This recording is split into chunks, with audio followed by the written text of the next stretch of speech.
കോൺഗ്രസിന്റെ മൂന്നാം ഘട്ട സ്ഥാനാർത്ഥി പട്ടിക ഇന്ന് പ്രഖ്യാപിക്കും. 50 സീറ്റുകളിലേക്കുള്ള സ്ഥാനാർത്ഥികളെയാണ് പ്രഖ്യാപിക്കുക. ബംഗാളിൽ കോൺഗ്രസ് CPIM പാർട്ടികൾ സീറ്റ് ധാരണയിൽ എത്തി. ബംഗാൾ, രാജസ്ഥാൻ, കർണാടക സംസ്ഥാനങ്ങളിലെ 50 സീറ്റുകളിലേക്കുള്ള സ്ഥാനാർത്ഥികളെയാണ് കോൺഗ്രസ് പ്രഖ്യാപിക്കുക. കേന്ദ്ര തെരഞ്ഞെടുപ്പ് സമിതി യോഗത്തിൽ സ്ഥാനാർത്ഥി നിർണയത്തിൽ അന്തിമ ധാരണയായി.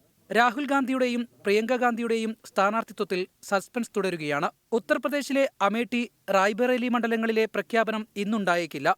ഇന്ന് ചേരുന്ന തെരഞ്ഞെടുപ്പ് സമിതി യോഗം മഹാരാഷ്ട്ര, മധ്യപ്രദേശ് സംസ്ഥാനങ്ങളിലെ സ്ഥാനാർത്ഥികളെ നിശ്ചയിക്കും. തൃണമൂൽ കോൺഗ്രസിനെതിരെ ബംഗാളിൽ കോൺഗ്രസും ഇടതു പാർട്ടികളും സീറ്റ് ധാരണയിലെത്തി. കോൺഗ്രസിന് 12 സീറ്റ് നൽകി. ഇടതു പാർട്ടികൾ 24 സീറ്റുകളിൽ മത്സരിക്കും. ഇന്ത്യൻ സെക്യുലർ ഫ്രണ്ടിന് 6 സീറ്റ് നൽകാനും ധാരണയായി. പുരുലിയ സീറ്റിൽ കോൺഗ്രസും ഫോർവേഡ് ബ്ലോക്കും തമ്മിൽ തർക്കം തുടരുകയാണ്. ബാസർഗഡ് സീറ്റിൽ CPI-CPIM തമ്മിൽ ധാരണയിലെത്തിയില്ല. 24 ഡൽഹി. മറ്റു വാർത്തകൾ ഇടവേളയ്ക്ക് ശേഷം.